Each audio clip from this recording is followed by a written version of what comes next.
नमस्कार विद्यार्थी मित्रांनो, जरी मी आज आजारी असलो तरी मी तुम्हाला हा लेक्चर पूर्ण शिकवणार आहे। अर्थात हे समजू नका की मी आज आजारी आहे, पण आजचा विषय हा आहे की जेव्हा दोन कॉन्ट्रास्ट आयडियाज इंग्रजीमध्ये बोलायचे असतात त्यावेळी आपण कोणत्या शब्दाचा वापर करतो। म्हणजे आत्ता मी जे वाक्य म्हटलं की जरी मी आजारी असलो, आता मी जर आजारी आहे तर अपेक्षित काय आहे? अपेक्षित हे आहे की मी सुट्टी घ्यायला पाहिजे, मी शिकवलं नाही पाहिजे, पण मी पुढे म्हणतो आहे की तरी मी तुम्हाला शिकवणार आहे। सो जेव्हा दोन विरुद्ध कल्पना, दोन आयडिया ज्या एकमेकांच्या टोटली डिफरंट आहेत, अशा आयडिया जेव्हा इंग्रजीमध्ये बोलायचे असतात, अशी वाक्य जेव्हा इंग्रजीमध्ये बोलायचे असतात, तर इंग्रजीमध्ये खरं तर वेगवेगळ्या पद्धती आहेत हे बोलण्याच्या। पण आज आपला विषय आहे दो, अल्दो, इवन दो। सो बऱ्याच जणांना पहिली गोष्ट ही असते की बऱ्याच जणांना हे कळतही असतं की दो, अल्दो, इवन दो म्हणजे जरी, पण तरीसुद्धा बऱ्याच जणांच्या डोक्यामध्ये कन्फ्युजन असतं की या तिघांपैकी कधी कुठे वापरायला पाहिजे कोणता शब्द। तर आजच्या व्हिडिओजमधून तेही होणार आहे। तर बघा, पहिल्यांदा मी तुझ्यावर प्रेम करतो हे एक वाक्य आहे सेपरेटली, पण मी तुझ्याशी लग्न करू शकत नाही। आता या वाक्यामध्ये तुम्ही बघताय तर इथे पण हा कंजक्शन वापरलेला आहे। पणला आपण बट म्हणतो, तुम्हाला माहिती आहे, पण, परंतु म्हणजे बट। आता इथे दोन वाक्य जर बघितलं तर हे दोन्ही वाक्य कॉन्ट्रास्ट आहेत। म्हणजे मी तुझ्यावर प्रेम करतोय तर याचा परिणाम असा असायला पाहिजे की मी तुझ्याशी लग्न करायला पाहिजे, पण शब्द ह्या पहिल्या वाक्याला काय करते, कमीपणा आणते। लक्षात आलं का? म्हणजे असं असून सुद्धा असं होत नाही आहे। सो इथे हे वाक्य कंपाऊंडचं आहे आणि हे वाक्य बटने आपण दोन वाक्य स्वतंत्र लिहू शकतो। जसं मी तुझ्यावर प्रेम करतो, आय लव्ह यू,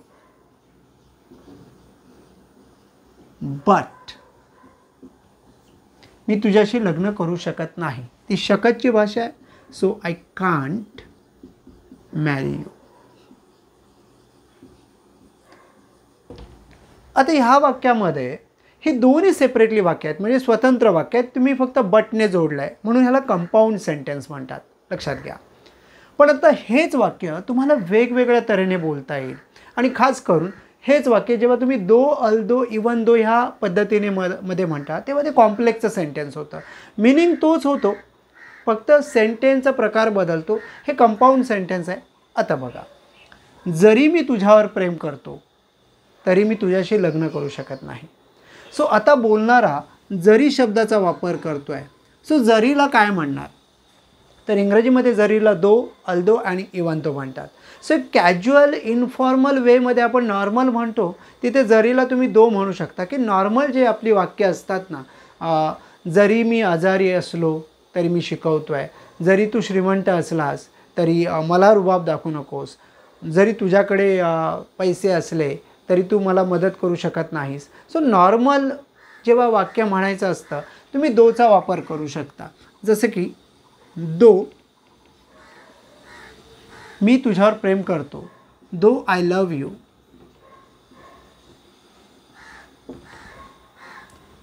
तरी मी तुझ्याशी लग्न करू शकत नाही। आता बरेच जण तरीला काय म्हणतात असं प्रश्न विचारतात। तरीला काही म्हणत नाही, फक्त हलकासा बोलताना पॉज घ्यायचा असतो, लिहिताना कॉमा करायचा। मी तुझ्याशी लग्न करू शकत नाही, आय कांट मॅरी यू। आता समजा तुम्ही दोच्या ऐवजी अल्दो जर वापरलं तर काय होईल? तर विशेष काही फरक पडत नाही, इंटरचेंजेबली तुम्ही वापरू शकता।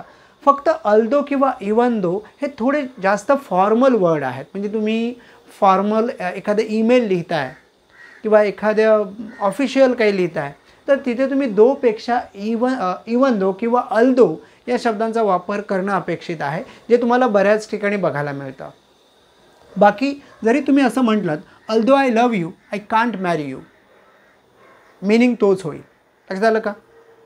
सो ही गोष्ट तुम्ही लक्षात ठेवायची। जर तुम्हाला थोडंसं जास्त जोर द्यायचा असेल, जसं बघा इवन दो आणि दो मध्ये तुम्हाला फरक जाणवत असेल, इवन दो थोडंसं जोर दिल्यासारखं वाटतोय। लक्षात आलं का? म्हणजे इट्स लाईक आपण जेव्हा एखादी गोळी घेतो, औषध घेतो, औषधाची मात्रा थोडीशी कमी असते आणि जास्त असते, औषधच असतं, परिणाम मात्र वेगळा होतो। तसंच काहीसं ते बोलताना इवन दो हा थोडासा जास्त हार्डर वाटतो, जरा स्ट्रॉंग वाटतो आहे, जरी जास्त स्ट्रॉंग दाखवते, कॉन्ट्रास्ट जास्त दाखवायचा प्रयत्न करतो आहे. आता जरा इथे बघा, जरी मी स्मार्ट असलो तरी मला गर्लफ्रेंड नाही आहे. आता इथे पण दोन कॉन्ट्रास्ट आयडियाज आहेत की मी स्मार्ट आहे तर अपेक्षा आहे की मला गर्लफ्रेंड पाहिजे, बोलणाऱ्याला असं वाटतं आहे, बरोबर की नाही. सो दो और अल्दो काही वापरू शका, ठीक आहे ना. आपण समजा अल्दो वापरूया. अल्दो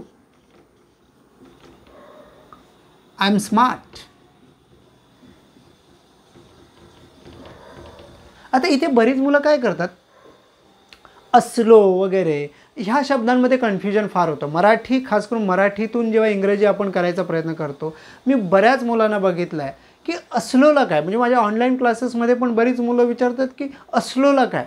काही वेळा एक लक्षात घ्या, असलो म्हणजे आहे, मी स्मार्ट आहे, पण आपली मराठी भाषा आहे ती बोलत असताना असे शब्द चेंज होणार. सो तुम्हाला ते समजलं पाहिजे की जरी मी स्मार्ट आहे, पण आपण असं म्हणताना आपण असं म्हणतो की जरी मी स्मार्ट असलो, so although I am smart, तरी मला गर्लफ्रेंड नाही आहे. I don't have a girlfriend. लक्षात आलं का. सो इथे दोही वापरून तुम्ही करू शकता, काही प्रॉब्लेम नाही आहे. लक्षात आलं.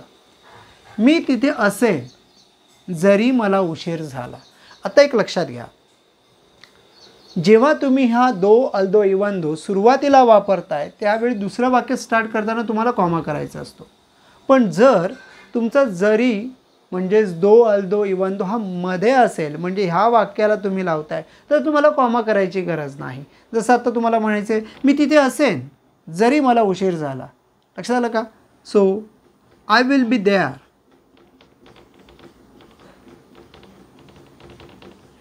I will be there. आता इथे हा जो बी आहे तो असेन या अर्थी आला आहे. ह्या छोट्या छोट्या गोष्टी आहेत, त्या एका व्हिडिओजमध्ये क्लिअर होत नाहीत.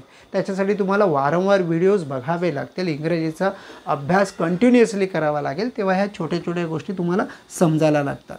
So I will be there although मला उशीर झाला. सो तुम्ही हे वाक्य असे म्हणू शकता, I am late although I am late, it's okay. और तुम्ही जर कदाचित थोडी श्युअरिटी कमी आहे बोलताना तुम्ही मेचा वापर करू शकता, although I may be late.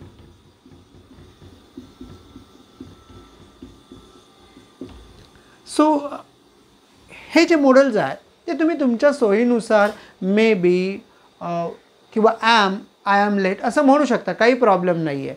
So तुम्हाला आय होप ही गोष्ट कळली असेल की दो अल्दो आणि इवन दो यांचा अर्थ मराठीमध्ये जरी असा आहे. सो जेव्हा तुम्ही कधी जरी असं म्हणणार ना, जरी, त्यावेळी तुम्हाला दो अल्दो आणि इवन दो वापरायचं आहे. आणि त्याच्यामध्ये हे लक्षात ठेवायचं, दो हा तुम्ही जनरल सेन्समध्ये वापरू शकता कुठेही. लक्षात आलं का. Like though I am graduate, जरी मी ग्रॅज्युएट आहे, I can't speak English fluently. लक्षात आलं का. जरी. सो दो शी इज मुस्लिम, जरी ती मुस्लिम असली, शी नोज रामायणा वेल, तिला रामायण चांगलं माहीत आहे. सो हा कॉन्ट्रास्ट आहे आणि कॉन्ट्रास्ट दाखवण्यासाठी आपण दो शब्दाचा वापर करतो आहे. अल्दो आणि इवन दो थोडं फॉर्मल वर्ड आहेत. थोडे तुम्ही ईमेल किंवा असं म्हणा ऑफिशियल किंवा कुठल्याही रिटर्न फॉर्ममध्ये लिहिताना तुम्ही अल्दो किंवा इवन दोचा वापर करा. इवन दो थोडासा जास्त स्ट्रॉंग दाखवायचा प्रयत्न करतो आहे. जसं की आपण बऱ्याच वेळा म्हणतो बघा, even though the pitch was difficult to play. खेळण्यासाठी पिच थोडीशी डिफिकल्ट होती, हार्ड होती, है ना. We made a good score there, आम्ही तिथे चांगला स्कोर केला. सो इवन दो, लक्षात आलं का. इवन दो थोडंसं जास्त बोलणाऱ्याला जास्त जोर द्यायचा आहे त्या कॉन्ट्रास्टवर, तुम्ही इवन दो वापरताय. आता हे शेवटचं वाक्य मी तुमच्यासाठी ठेवलं आहे. जरी ती 5वीत आहे असली तरी ती उत्तम इंग्रजी बोलते. पुन्हा, जरी ती 5वीत आहे किंवा असली तरी ती उत्तम इंग्रजी बोलते. अर्थात हेच वाक्य तुम्हाला बनवायचं आहे अशातला भाग नाही. तुम्ही तुमचं वाक्य इमॅजिन करू शकता. शेवटी इमॅजिन करणं खूप महत्त्वाचं आहे. तुम्ही जेव्हा एखादा व्हिडिओ पाहताय, जेव्हा तुम्ही काहीतरी शिकताय, त्यावेळी तुम्ही स्वतः इमॅजिन करा ती वाक्य आणि तुम्हाला काही जमते का ते कॉमेंट बॉक्समध्ये जरूर लिहा. व्हिडिओ आवडला असेल तर लाईक करायचं, मित्रांमध्ये शेअर करायचं आणि अर्थातच सबस्क्राईब करायचं आहे. धन्यवाद.